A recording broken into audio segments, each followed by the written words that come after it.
Doutor Carlos, o senhor nos ouve? Bom dia. Bom dia, ouço sim. Primeiramente, muito obrigado, doutor Carlos, por dispor do seu tempo para falar com a gente e esclarecer a população sobre um assunto tão importante, né? Quais os detalhes principais dessa medida provisória que permite a redução salarial? Quais os critérios? Bom, mais uma vez, bom dia a todos. Agradeço a oportunidade de estar explanando sobre essa temática relevante, ao passo em que parabenizo o Grupo Acta pela iniciativa e, mais uma vez, está levando ao conhecimento da população temáticas importantes para essa nova realidade que se instaurou e de forma tão democrática.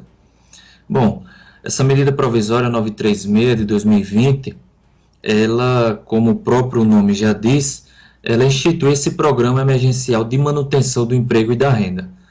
O governo federal ele traz medidas para evitar uma dispensa em massa de trabalhadores diante da pandemia. E a finalidade é dar esse benefício emergencial para a classe trabalhadora e permitir dar ao empregador, dar às empresas, opções para aquelas que não querem dispensar, que não desejam dispensar os seus empregados.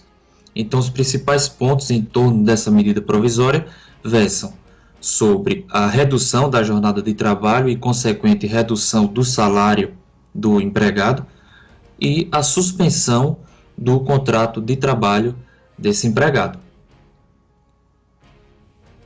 Percentuais, né? 70% é o máximo.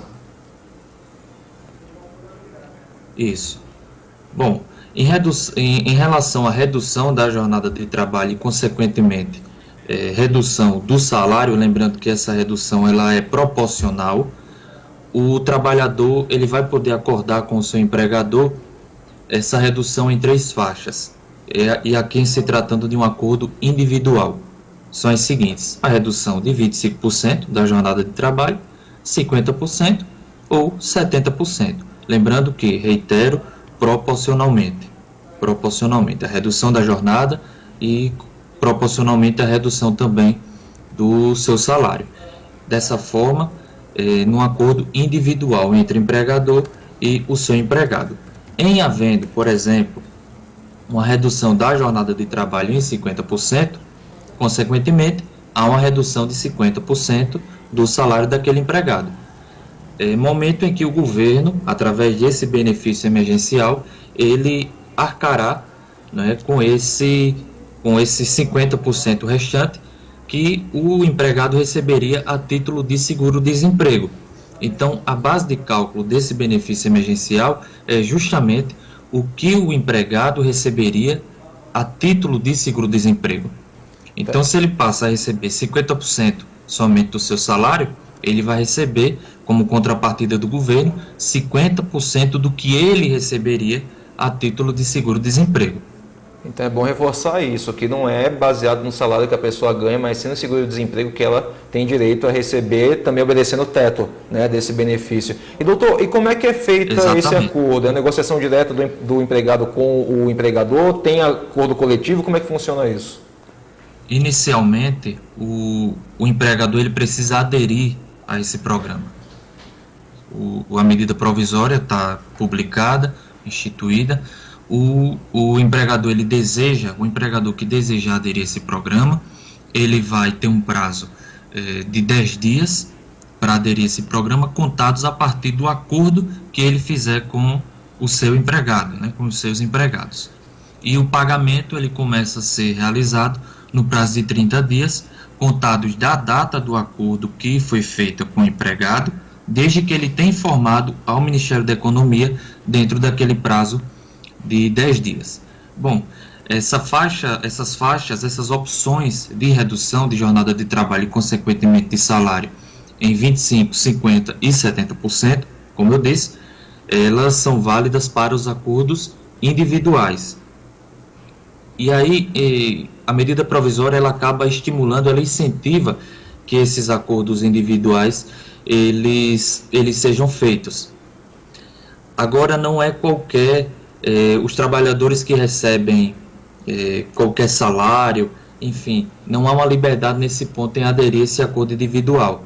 São dois grupos. Primeiro, aqueles empregados que recebem até R$ 3.135, e o outro grupo, aqueles que têm diploma de nível superior e recebem como salário um valor igual ou superior ao dobro do limite máximo do benefício do regime geral da Previdência Social, ou seja, um valor igual ou superior a R$ 12.202. Aqueles que estão nesses dois grupos, ou que recebem até R$ 3.135, ou que tendo diploma de curso superior recebem um valor igual ou superior a esses R$ 12.202, poderão firmar um acordo individual com o seu empregador, escolhendo dentre essas três faixas que nós mencionamos. Aqueles que estão entre nesse limbo, né, entre esse valor de 3.135 e esse valor de 12.202, né, que é o dobro do limite máximo de benefício do regime da Previdência, eles ou poderão adotar tão somente a faixa de 25%, ou terão de fazer via convenção coletiva. E em sendo por convenção coletiva, é possível escolher as faixas de redução. Entretanto, é possível que a contrapartida por parte do governo ela seja menor. E a medida provisória ela traz uma tabela, né, com os percentuais bem fixados. E uma das críticas que recaem sobre essa medida é justamente essa, porque o trabalhador ele já tem uma redução natural, né, do que ele recebe a título de seguro-desemprego, e em sendo realizado esse acordo por convenção coletiva, é possível que ele receba ainda menos, porque a título de exemplo, a medida provisória traz, se por convenção coletiva a redução daquela jornada e consequentemente a redução de salário for menor que 25%, aí esses trabalhadores eles não receberão o benefício emergencial. Se for acima de 25% e menor que 50%, esses trabalhadores só receberão benefício emergencial no percentual de 50% de 25% do seguro-desemprego. Então, por convenção coletiva, como eu disse, é possível, há uma liberdade em escolher as faixas de redução. Entretanto, é possível que a contrapartida dada pelo governo ela seja menor. Agora, e dessa forma... Pode concluir. Por isso, como eu mencionei anteriormente, é dessa forma que o governo ele acaba estimulando que sejam feitos os acordos de forma individual.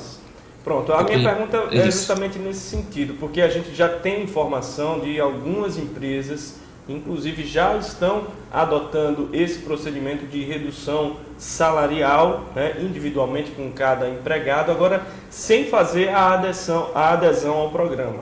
Isso é permitido? Como que os trabalhadores devem proceder? É necessário fazer essa adesão ao programa. Os empregadores eles precisam aderir a esse programa. No momento em que for feito o acordo com o seu empregado, existe esse prazo de 10 dias para aderir formalmente a esse programa junto ao Ministério da Economia, para passados 30 dias, a partir de 30 dias, o benefício venha a ser pago pelo governo em favor do trabalhador. Doutor, tem um outro ponto aqui, a gente está recebendo perguntas dos nossos telespectadores pelo Instagram. A Margarida do Sertão 2020, ela está perguntando assim: essa redução é inclusive para empregada doméstica, que a gente sabe que há alguns anos já teve essa mudança, elas são cadastradas, são registradas, isso também afeta as empregadas domésticas? Sim, essa medida provisória ela atinge a todos os trabalhadores formais, carteira assinada e os empregadores que porventura eles venham aderir a esse programa. Então, todos os trabalhadores formais que possuem carteira assinada, eles são abarcados por essas medidas adotadas pelo governo federal. Agora aí o serviço público, entra nessa também não, né?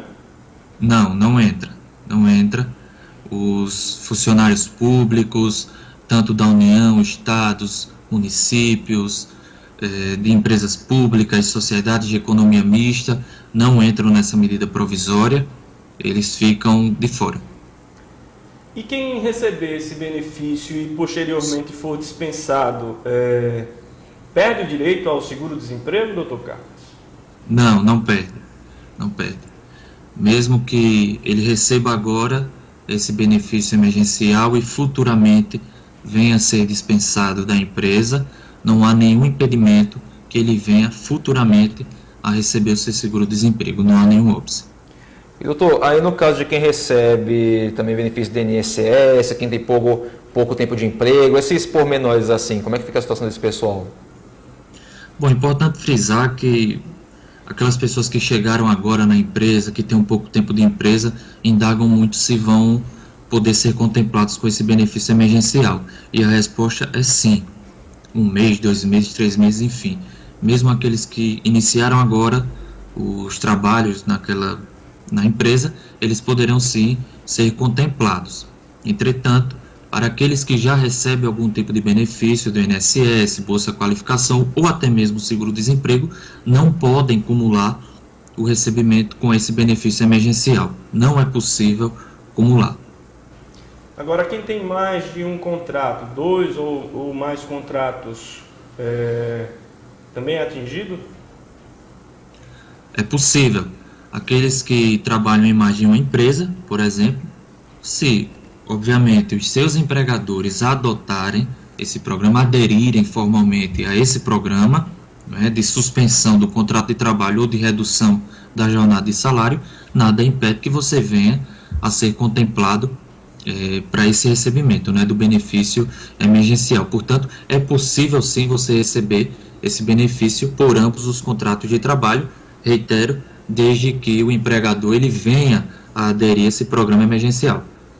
Agora, doutor Carlos, em relação ao emprego, né, porque essa medida provisória é uma medida em defesa do emprego. Então, a empresa se compromete a não dispensar o funcionário enquanto essa medida estiver em vigor. E ele, depois desse prazo, ele tem uma estabilidade? A medida provisória ela traz essa garantia de emprego, essa estabilidade de emprego, de modo que as empresas, que os empregadores que aderirem a esse programa, eles não poderão dispensar os seus empregados sem justa causa enquanto perdurar essa suspensão, enquanto perdurar a redução de jornada. E ao final da redução, ao final da suspensão, qual que tenha sido a opção dele, o empregado ele vai ter esse mesmo prazo como garantia de emprego, como estabilidade de emprego. Tá bom, então ele não pode haver essa dispensa. Muito obrigado por seus esclarecimentos, né? É um assunto que gera polêmica, gera muita dúvida. Exato. Mas o senhor foi bem didático nas respostas e a gente agradece bastante a participação. Eu que agradeço, mais uma vez, parabéns pela iniciativa em levar esse conhecimento para as pessoas nesse tempo em que o isolamento social muitas vezes acaba deixando todo mundo muito desconectado da realidade, e iniciativas como essa, elas reafirmam, né, o propósito de levar conhecimento às pessoas para que elas saibam de que forma vão gerir suas vidas em meio a essa pandemia, em meio a essa situação de tamanha normalidade. Mais uma vez agradeço por isso. Um abraço, doutor. Até a próxima, viu? Um abraço.